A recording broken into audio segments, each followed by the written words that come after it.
this place looks vaguely familiar, it's probably because you've seen one of the hundreds of cowboy films that have used these sets. Movies like Rio Bravo, Young Guns, The Three Amigos, the list's endless. This is old Tucson Film Studios, Arizona, a purpose-built cowboy town slap bang in the middle of the desert. Hollywood's had a field day with westerns, although it hasn't often paid very much attention to the real history. But to be fair, it has made the West look really cool. I grew up watching films like these, about the lawman Wyatt Earp, the legendary Indian rebel Geronimo, sharpshooter Annie Oakley, and the amazing Buffalo Bill. But as a kid, I never really understood that these weren't just characters out of a movie, but actual real people. Their stories gave me a love of the West, and ever since, I've wanted to discover more about it. So that's what I'm going to do. I want to find out the truth behind the movies and TV shows, the dime novels and the tall stories.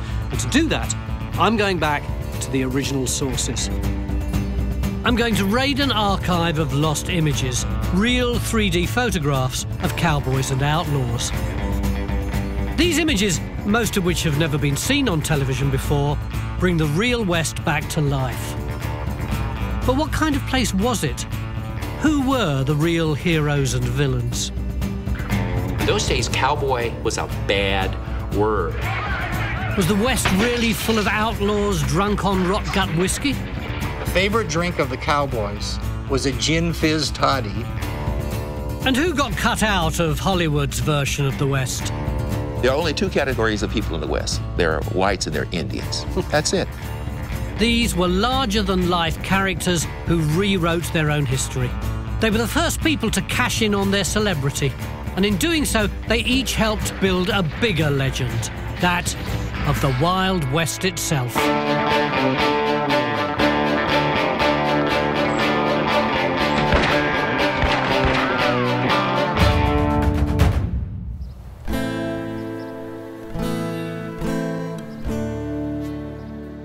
What we refer to as the Wild West was a relatively short period of history, but its impact on America, and indeed on world culture, has been incredible.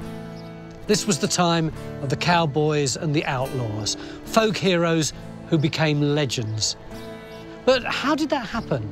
How did the men who conquered the western wilderness go on to take over the world? This is the part of America we know as the Wild West. It was the last great chunk of the country to be colonised. For a long time, it was too remote to attract settlers. But by 1860, they finally began to arrive in their thousands, thanks to new rail links and offers from the government of free land. In one great surge, they filled the interior. This great migration fascinated people, particularly those who resisted it and stayed behind in the big cities. They hungered for stories and images about the new land of opportunity. That hunger was fed by photographers who sold stereo views, genuine 3D photographs of the West and the heroic men and women who lived there. They allowed people to view the frontier from the safety of their homes. They now provide us with an incredible archive of images. Most of them have never been seen on TV before in their original format. This one is a 3D shot of a man who would capitalise on this fascination with the West. His name was William Buffalo Bill Cody, and he was quite frankly a visionary. Bill would be instrumental in shaping the cowboy myths we still recognise today. This museum is a celebration of his life and of the world of cowboys and Indians. It was built in the town he founded and which still bears his name, Cody, Wyoming. Buffalo Bill is an extraordinary figure, and in a way he encapsulates the strange relationship that we have with the Wild West. He was a real person with a real life that was turned into a fiction so elaborate that now we can't really distinguish between where the fantasy ends and the truth begins. But he was so gung-ho and brave and fairly wonderful that I suspect most of us don't really care. Cody still has his fans today. Historian Chris Enns is one of them. By the time he was 11, he was a freight wagon driver. By the time he was 13, he had ridden for the Pony Express. By the time he was 17, he had been a scout for the Army in the Indian Wars. People wanted to know about him, wanted to be him, wanted to dress like him. He was the greatest Western hero in my estimation. Born in Iowa in 1846, he earned his nickname as a prolific buffalo hunter for the Kansas Pacific Railroad. At the beginning of the 1800s, between 40 and 60 million buffalo grazed the Great Plains of America. But in the 1860s, hunters began harvesting them to sell for meat. Even when surrounded by industrial levels of slaughter, Cody proved to be an exceptional hunter. Cody was a killing machine of the Great Plains, shooting thousands of animals to supply the railway workers with meat. Little wonder the great herds were almost extinct by the end of the century. In 1869, with his reputation growing, he met a writer called Ned Buntline. Buntline specialised in spiced-up stories about real people. He wrote one about Cody called Buffalo Bill, the King of the Bordermen. It was a huge success, and in 1872, he followed it up with a stage play. Buffalo Bill played himself in the show, which was called The Scouts of the Prairie. It was a smash, and as historian Paul Hutton explained, it gave Cody a taste for show business. He was a natural showman, incredibly good-looking, and had a real flair for the dramatic, and his stage plays were very successful. In the years that followed, Cody began to live a double life. In the summer, he'd scout for the army and have adventures. Then in the winter, he'd return to the theatre, where he'd act out his exploits on stage. Year by year, he was mixing fact and fantasy and deliberately weaving a legend out of his own life. In 1876, the Sioux Indians, under the leadership of Sitting Bull, went to war with the US Army. Cody joined the 5th Cavalry as a scout and was fighting with them when he heard about the death of his friend General George Custer at the Battle of Little Bighorn. Bill wanted revenge. The Cheyennes were leaving the reservation. They were going up to join Sitting Bull's people. And they knew there was going to be a fight that day, and Cody had risen, and interestingly, he had put on a Mexican vaquero outfit, one of his stage costumes. And he went out in this stage costume, and off he goes. And this young warrior, a warrior named Yellowhair, who was also dressed for the occasion, he wore a swallowtail American flag as a breechcloth, comes riding out, and he says, "Pahaska, I know you, come and meet me." And like 2 knights out of a novel by Sir Walter Scott, they ride toward each other, and they both fire at the same time, and Cody gets Yellowhair's horse, and it goes tumbling down, but at the very same moment, Cody's horse goes down. It stepped in a gopher hole, and he goes tumbling off the horse, does a somersault, rises up with his rifle, and just as Yellowhair rises, Cody kills him. Runs over, scalps him, raises up the scalp, declares it the first scalp for Custer. He immediately went back east. The new play was called The Red Right Hand, the first scalp for Custer. It was a sensation. People were horrified when the scalp was displayed in the theaters. Bill's act was shocking, but the audiences lapped it up. The trouble was, his version of the Wild West was fast disappearing.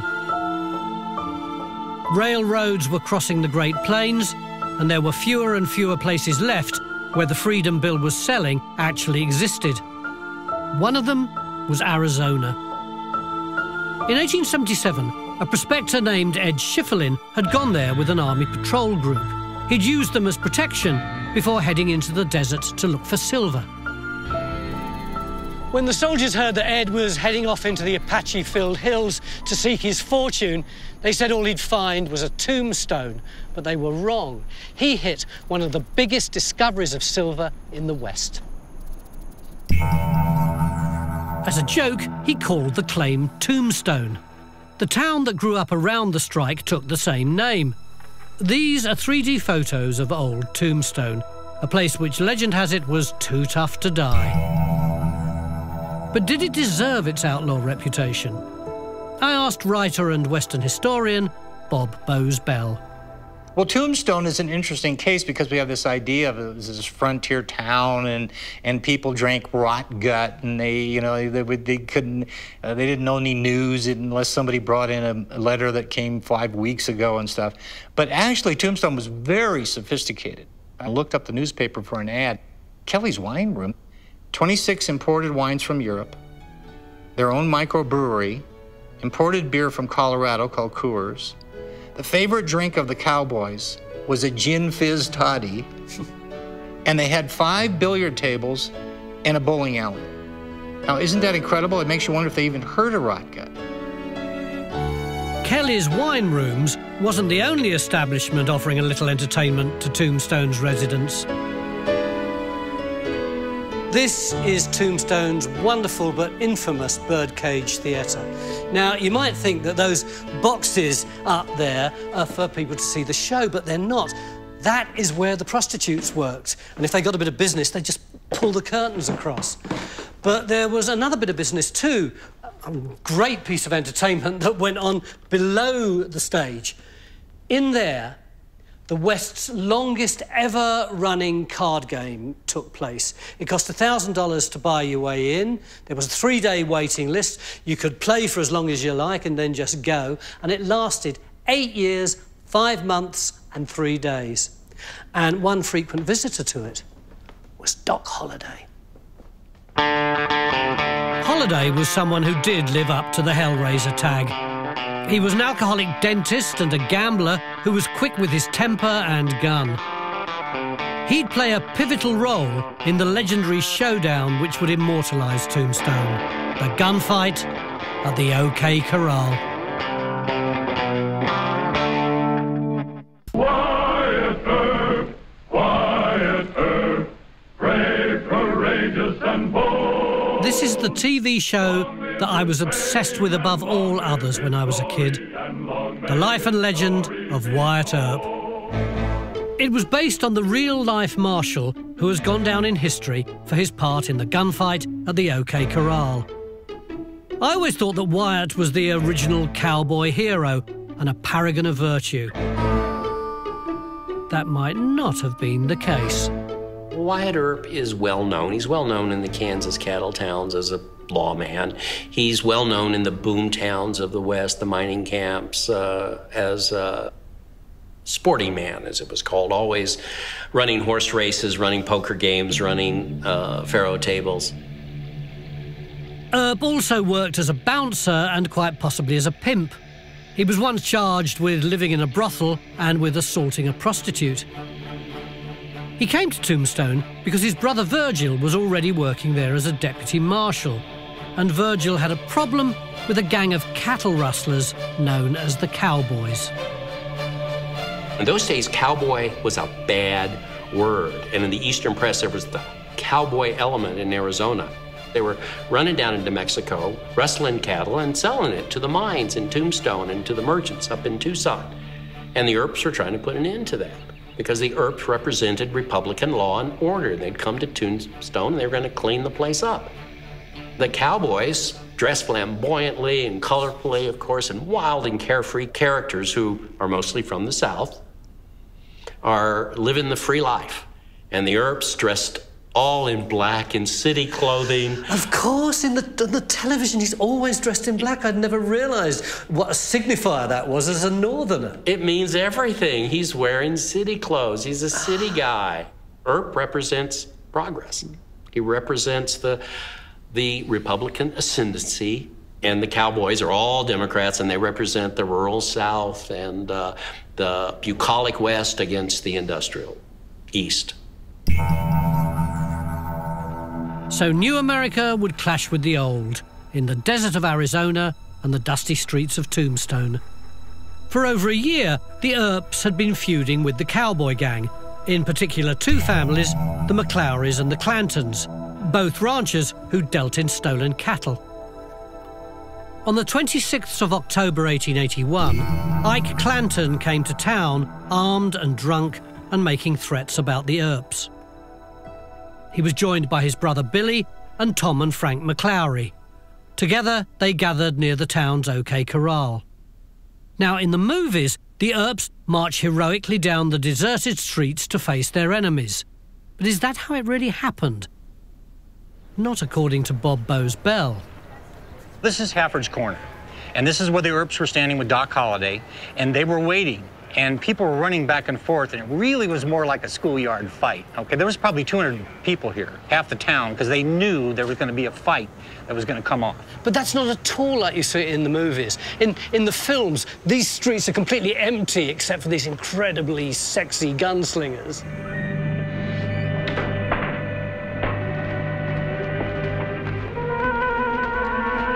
They started walking up 4th Street.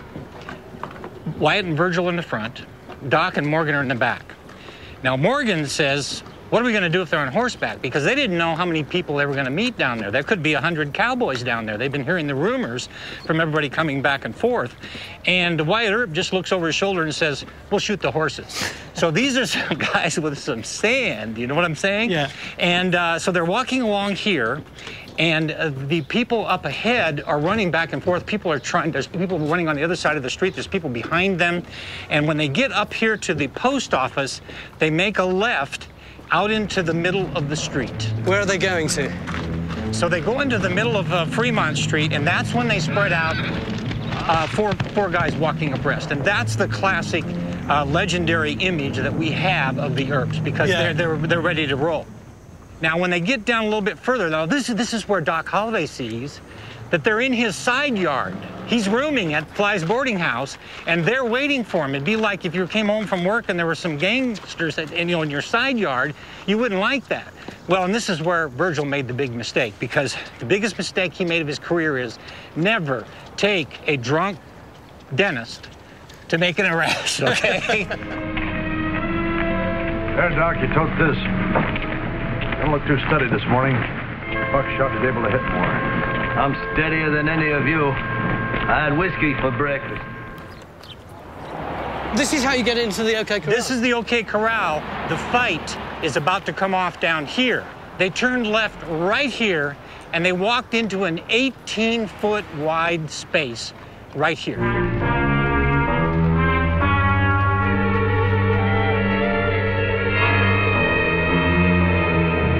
Which isn't the OK Corral? No, the OK Corral is 50 yards that way.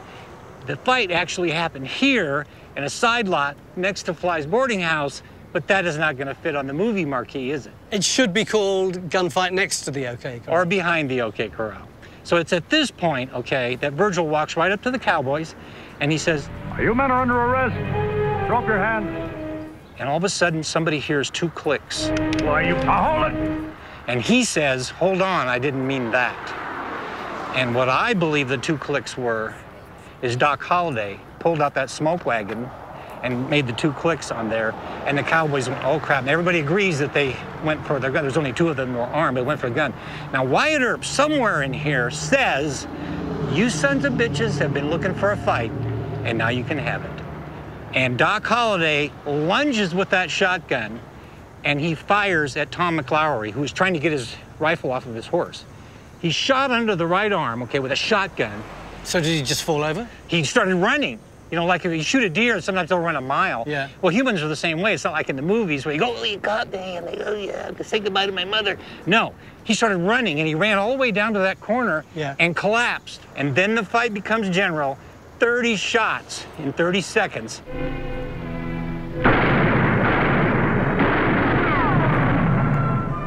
Everyone's hit by gunfire. Only one man is unscratched. Who was that one man? Wyatt Earp. You got it. Tom and Frank McClowry and Billy Clanton were all killed in the fight. Their bodies were displayed in the window of the local undertakers. The gunfight that killed these men made Tombstone famous, but no one had really heard of the iconic battle till the 1930s, and the publication of Wyatt Earp's ghost-written and highly fictionalised autobiography. Earp died in 1929, aged 80. His book was published posthumously, and most of it was made-up nonsense. But this reinvented version of events was seized upon by Hollywood. Movies finally made Wyatt a legend, but some of the big names of the West didn't have to wait that long to find fame. In the 1880s, the most famous resident of Arizona hadn't been anywhere near the OK Corral. He was the last great Indian rebel fighter, an Apache warrior whose name struck terror into white America: Geronimo.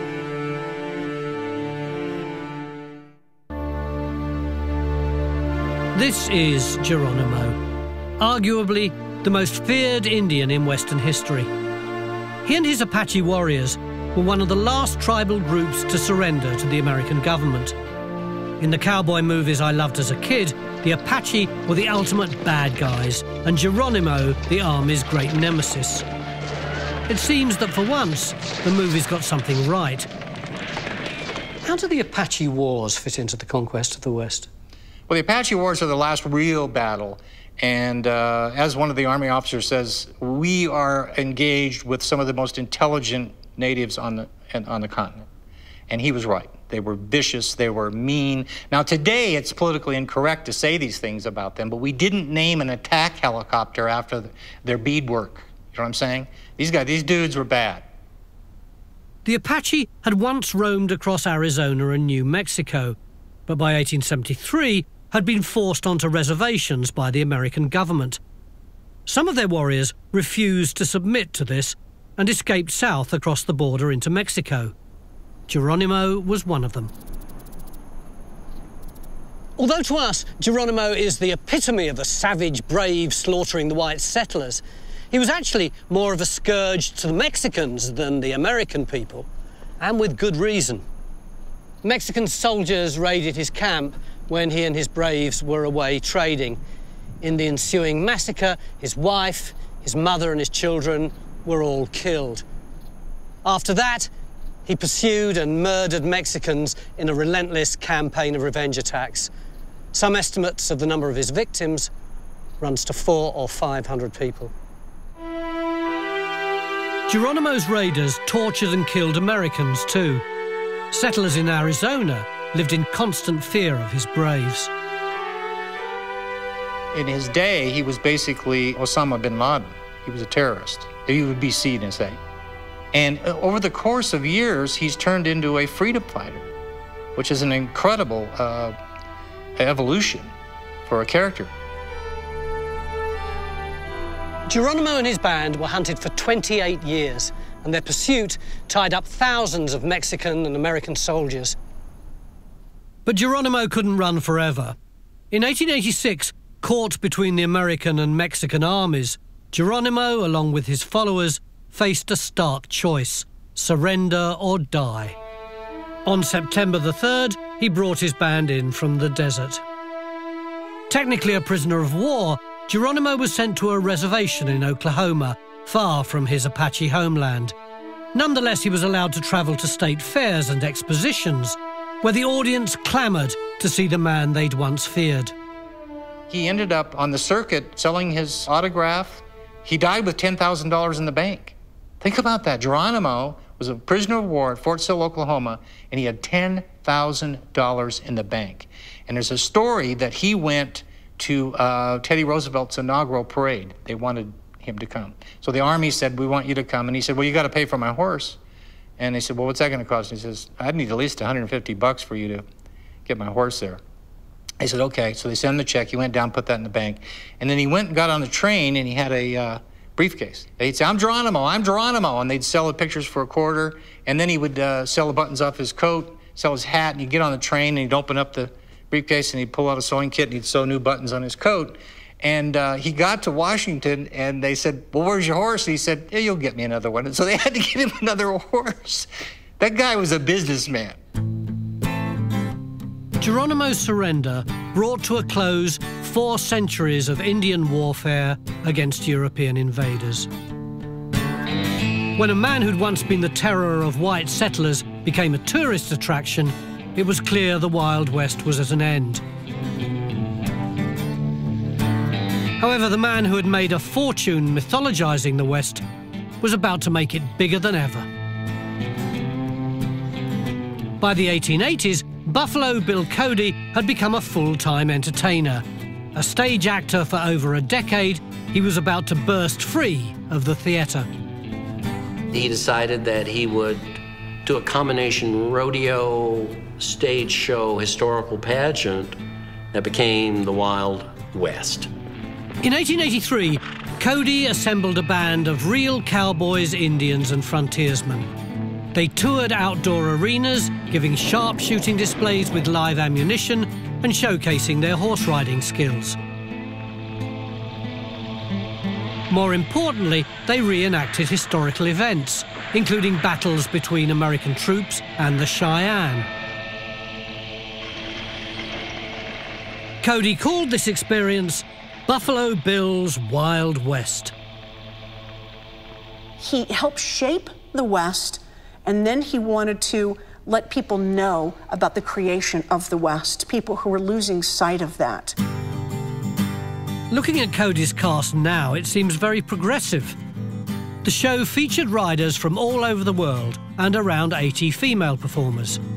The one everyone remembers is Phoebe Ann Moses, better known as Annie Oakley. Annie was the 5th of 9 children and was raised in a log cabin in Ohio. After her father died, she began shooting and trapping to feed her family. She was soon supplying game to local businesses, and by the age of 15 had paid off the family mortgage.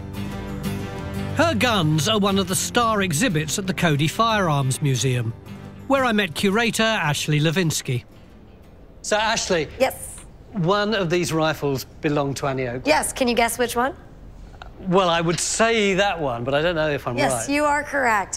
Both of these guns actually were used in Buffalo Bill's Wild West. But this firearm is a Winchester model 1873, and this was actually used by Buffalo Bill himself.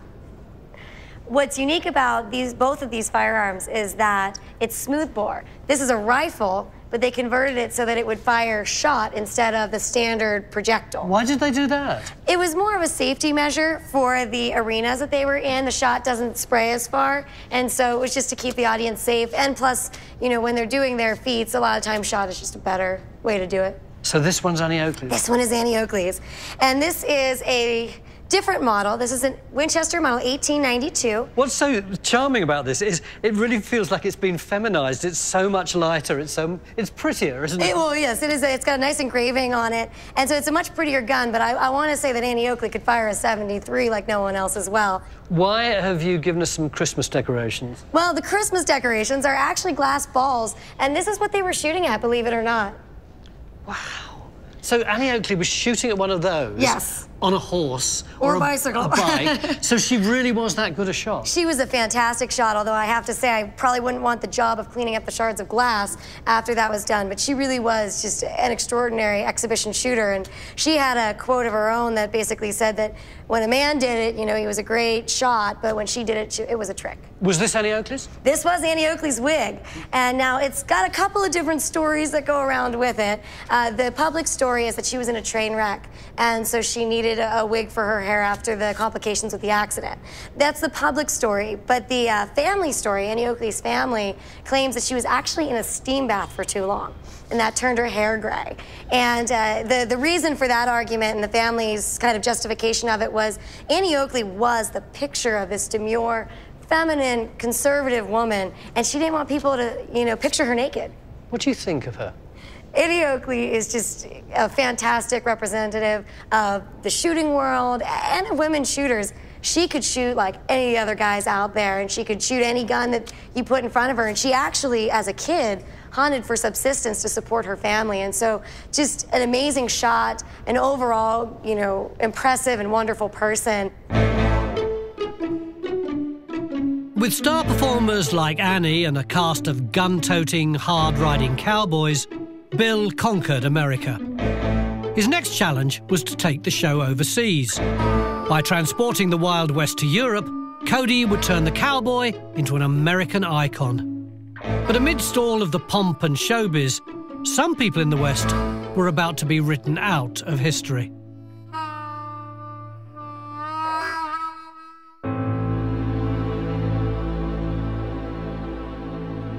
In 1876, the Sioux chief Sitting Bull was at war with the US Army. He masterminded the Battle of Little Bighorn and the killing of General Custer. Custer had been a friend of Buffalo Bill, and the showman had headed west to avenge his murder. But within a decade, he'd be reenacting the last stand on stage and inviting Sitting Bull to tour with him. The Wild West had now blurred fantasy and reality to a bizarre extent. Bill's show established ideas of cowboys and Indians that still exist to this day. But with such a narrow focus, it was inevitable that some people would be written out of the story completely. It came as a shock to me when I heard there were black cowboys. I think it comes to shock for a number of people. Even with the movies that have been made so far and the fact that blacks are no longer completely absent from the West, a lot of people have the image of an American West where blacks didn't exist. Were there many? There were a number of blacks who made their living as cowboys. There were blacks who were slaves in places like South Carolina and other places as well that did the work of cowboys. There were blacks who came, of course, who were free people as well. But a number of folks who made themselves into the West came as slaves because slavery stretched across the United States on into Texas. And so you had a number of black people who came that way. And some were cowboys. They didn't raise cotton, they didn't grow crops, they just mainly punched cattle. So do you think black cowboys would have received a degree of camaraderie, or would they have been on the receiving end of a lot of hostility? Both of the things are true. There were cowboys that lived most of their lives and they just experienced camaraderie. They worked with white cowboys, they were friends, both on the range and when they went to town. And of course there were times when black cowboys ran into trouble. Remember, a lot of the cowboys are from the South. They come out of a Southern tradition, and they weren't just happy about black cowboys. So you might wind up at a ranch where you might be run off. You could get in some trouble. You might even get shot, for that matter. In other places, of course, black cowboys worked very much in harmony and in tandem with the white cowboys. So by and large, I think there was a lot of camaraderie, and especially when they're driving cattle up a trail. You're talking about 11 or 12 men that are going to be together for a month or two, moving cattle from Texas to points north. There's an independence almost basically required. There's a required interdependence because you're depending on that person for your life, not just for your livelihood, but for your life.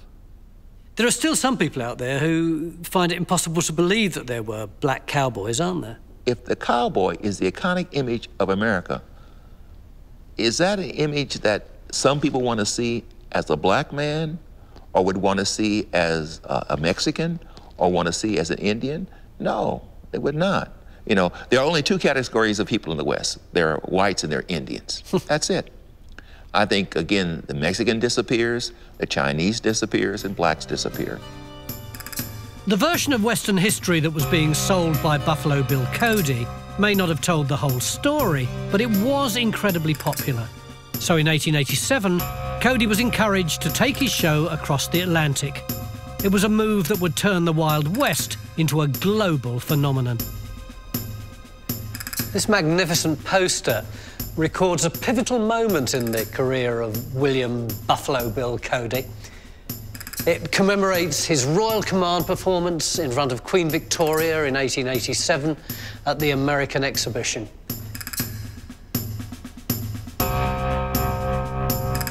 To get a taste of the show that Queen Victoria enjoyed, I took a stroll behind the scenes at the Buffalo Bill Museum with curator Jeremy Johnston. I'd thought that the museum was just the stuff upstairs. I didn't realise you had these countless drawers and cupboards down here. We have over 9,000 objects just in the Buffalo Bill Museum alone, and that does not count the rest of the Buffalo Bill Center of the West. So, would you like to see a few? Oh, yeah. It says W.F. Cody on it. I see the whole cupboard's devoted to him. This is about as close as you will ever come to going through Buffalo Bill's wardrobe closet. What have you got? Let's see, just to show you what kind of showman he truly was. That is outrageous, isn't it? Yes, this is a coat he typically wore during performances. The buttons are made in London. The beadwork and the leather work were completed by Lakota women. So he would have worn this as he rode into the arena, and as you can imagine, the sunlight hitting the beadwork and the white buckskin, it would have just been a stunning opening. I'm here. Elvis is alive. He is in the building. Have you got anything from the time he was in London? Yes. Get up here. This is really quite a stunning article presented to Buffalo Bill Cody by Queen Victoria. It was originally intended to be a watch fob, but then he converted it to a pin for his wife, Louisa, when he returned to the States. If you look, this bloodstone, really quite stunning. You can see the inscription there. Her Majesty Queen Victoria to Colonel William F. Cody, June 25th, 1892. Why did he come to Britain? I really think he viewed this as a crowning achievement, performing in London as a crowning achievement of his career. Many past actors had succeeded in London, including P.T. Barnum with the display of Tom Thumb. So for him, this was really bringing international attention to Buffalo Bill's Wild West. What was his impact on Europeans at the time? Oh, amazing impact, one that we still see to this day. All those iconic images of the American West we're familiar with through film and television. The attack of the Homestead Cabin, the attack of the Deadwood Stagecoach, Custer's Last Stand, the American cowboy as hero were really perfected by Buffalo Bill and through Buffalo Bill's Wild West. Well, it certainly worked, because for me as a child in the 50s, I was watching cowboys on television and the movies, and I knew as much about those stories as I'm sure any American kid did. Sure. Yeah, and it's really quite amazing how he transferred the American cowboy into a hero, because in 1883, when he started Buffalo Bill's Wild West, many people viewed cowboys as a threat. For example, when President Chester A. Arthur came out to Yellowstone in 1883, the biggest fear was not grizzly bears. The fear was cowboys would kidnap the president and hold him for blackmail. After Cody, the cowboy is now the American hero. Enough theorizing. Show me some more stuff. You bet. A few more garments. It is so camp. Notice the thread work on this. This is all a fine thread throughout here, completed by Métis Indians in Canada, and it's made out of caribou hide. You might find this of interest. This is not officially an object. It's considered to be a prop, but it was donated to us by William F. Cody's descendants under the condition that our visitors, our guests, would be able to say they have worn Buffalo Bill's hat. So, would you like to try it on? Thank you. There is a resemblance, isn't there? Buffalo Bill toured Europe 8 times in all, appearing before Kaiser Wilhelm, the future King George V, and the Pope. His heroic vision of America embedded itself in the consciousness of millions of Europeans. When Cody died in 1917 at the age of 70, the news was met with shock and grief across the globe. Passing of the great Buffalo Bill even knocked World War I off the front pages. His legacy, however, would long outlive him.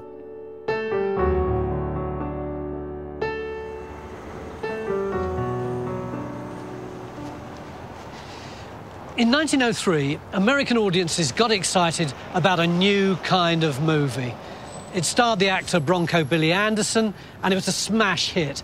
In fact, it remained one of the biggest grossing films for the next decade. It was called The Great Train Robbery, and it was the world's first ever cowboy film. But its success meant that studios all over the country wanted a slice of it.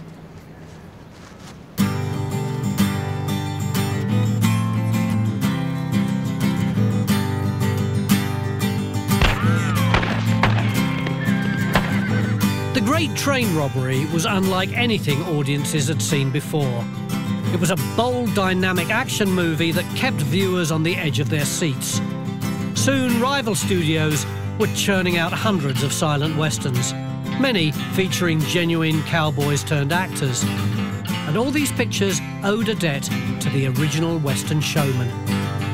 The screenwriters, the directors, as kids had all seen Buffalo Bill's show, and so they were very influenced by, you know, the attack on the Deadwood stage, the attack on the settler's cabin, Custer's Last Stand. And so Cody certainly created all of the conventions that would be repeated over and over and over again. In many ways, Roy Rogers, Gene Autry, John Wayne, these are all the children and grandchildren of Buffalo Bill. Thanks to Hollywood, the cowboys were bigger than ever. However, the West that had spawned them had now died out. In 1893, a special meeting of the American Historical Association was held at the Chicago World's Fair. At it, the eminent historian Frederick Jackson Turner announced that after 400 years, the American frontier was finally closed. And with it, the first period of American history was at an end. My own journey through the history of the West is drawing to a close too. I came here looking for a place I'd seen in the movies, to find out about the life and times of my childhood heroes. And what I've discovered is that the people who came west really were remarkable. They had to be, as historian Tom Hatch explains. It was a time where the people were courageous, and it was a place where the resources were just endless. There was so much there, a bounty to be had, but it was hard work. And all the people that came out there were quite brave to be able to stick it out and stay there. If you're leaving and you're going west, well, something's either wrong with you or something's very right with you, but you're certainly a very adventurous spirit, and you're certainly someone who is determined to make a better life. We'll never know anything like the frontier again, where a country was just being settled and all the possibilities that go with it. But this was no untouched virgin territory they were settling. 2 million Native Americans had once called this continent their home. For them, the Wild West was a tragedy, the final chapter in the European invasion of their homeland. There's a lot to be angry about, and it started back in what is called, laughably, the Indian Wars, because we didn't start the wars, although it's called that. We were not the invaders, we were the defenders. As the West disappeared, those who'd helped tame it, like Buffalo Bill, clung on to its memory. They told and retold its story, and in the process, forged America's great creation myth. There's a real West, and there's the Dream West. And Americans have long been enchanted by the Dream West. The notion of the cowboy is powerful. In some ways, we can say the classical period of the cowboy is over, but I don't think the cowboy will live forever.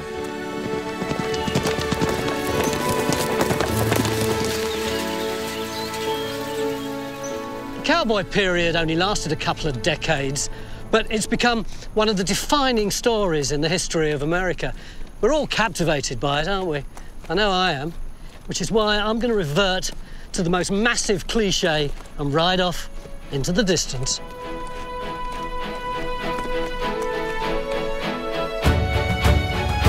Coming up on Discovery, a remote island is proved too difficult for homesteaders to settle on, so a first-timer needs all the help he can get next in Alaska, the last frontier.